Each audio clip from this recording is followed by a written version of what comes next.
I do not support conspiracy theories of any type by every person who ever had common sense. When you see the symbol, the all-seeing eye, most people will immediately think of conspiracy theories such as the New World Order, Illuminati, and Satanism. It brings up theories that the United States government and any other organizations for that matter are being controlled by a powerful third-party organization that most people will call the Illuminati or the New World Order. This, however, is a conspiracy theory, and there is a reason it is not accepted by scholars or the educated public. The all-seeing eye is probably most well known as being on the obverse of the Great Seal of the United States, especially on the $1 bill. It features an unfinished pyramid with a radiant illuminating eye at the top instead of a normal capstone. This is the so-called Illuminati eye, and the source of a lot of paranoia relating to triangles and eyes. The actual Great Seal of the United States is on the other side, which features an eagle covered by a shield with 13 arrows and a branch held in each foot, along with 13 stars above it. In order to understand the origin of the symbol on the obverse, we must understand the origin of the Great Seal.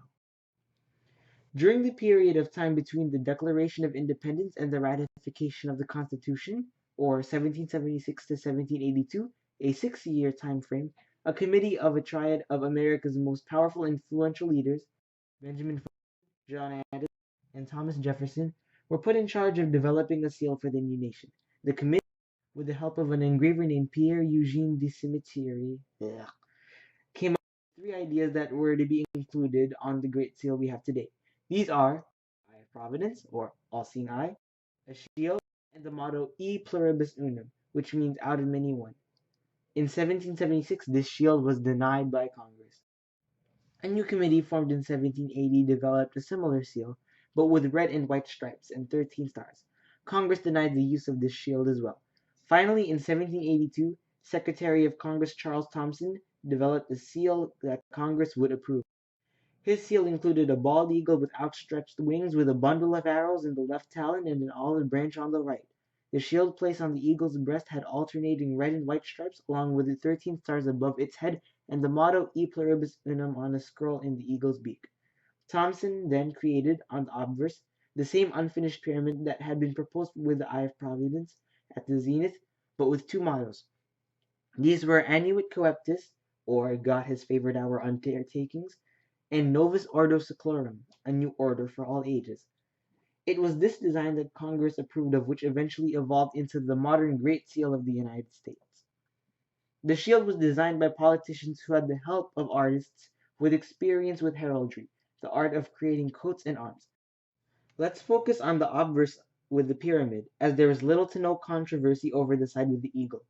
The easiest thing to decipher here is the inscription at the base of the pyramid, which reads MDCCLXXVI, Roman numerals for 1776 when America declared independence from Great Britain. If you look closely enough, you will see there are 13 steps to the top of the pyramid, representing the 13 colonies.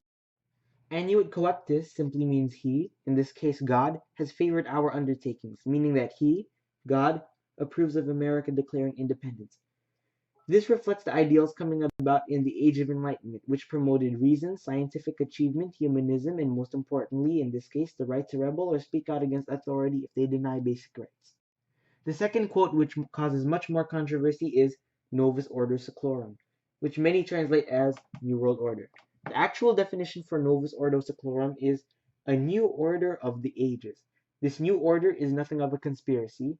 It refers to the new nation of America, which was to usher in a new age of democracy. Perhaps the most important thing to cover here is the pyramid. Does the eye really denote an Orwellian Big Brother New World Order scenario? The founding fathers, who were predominantly Christian, were obviously well versed in classical religions and would have knowledge of classical age symbology. In fact, the committee charged with designing the Great Seal, Franklin, Adams, and Jefferson, originally attempted to work with themes such as the Israelites in the wilderness and the labors of Hercules. The pyramid is representative of the 13 colonies and came after the first committee. The Eye of Providence, however, makes an appearance on the first seal without the pyramid. The meaning of the Eye of Providence is obvious. It represents the eye of the Judeo-Christian God that shines upon the world. There are people who associate the Eye of Providence with the ancient Egyptian Eye of Horus, But the Eye of Horus represents the rule of the king, the pharaoh, and does not represent anything spiritual, but rather is a physical manifestation of the god within the sun. That said, the Eye of Providence's origin most likely lies with a symbol called a tetragrammaton. Because of time constraints, I will not go in depth with the tetragrammaton. However, I will provide a link to an article on it in the description. Essentially, the tetragrammaton is a symbol from ancient Judaism with the four letters of the sacred name of Jehovah, the Jewish God, also known as Yahweh. This name was said to have been too sacred to be uttered by human beings, and was later depicted inside a triangle representing the identity of God himself inside the tetragrammaton. This symbol was most likely a triangle. Because the identity of God himself was in the symbol, this evolved into rays of light radiating from it, and finally an eye representing the physical manifestation of God himself. I hope I've shed some light on the symbols on the obverse of the Great Seal of the United States. To sum it up, the finished pyramid of 13 steps represents the 13 colonies, and that they are the roots of an unfinished America. Annuit Coeptis means God favors the undertakings of America. Novus Ordo Seclorum represents America, which is to usher in a new age of democracy in the world. And the eye atop the pyramid represents the Eye of Providence, whose origins lie with the Tetragrammaton, an ancient Jewish symbol which represented the Creator, Jehovah. None of this represents the Illuminati or any conspiracy theories, because they are, well, conspiracy theories. There is no factual basis surrounding them.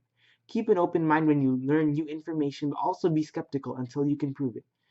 Just like the Eye of Providence, which represents God guiding the nation of America, let your instinct, knowledge, and skepticism guide you through your life. Enjoyed this video? If you did, please like, comment, and subscribe, and as always, thanks for watching.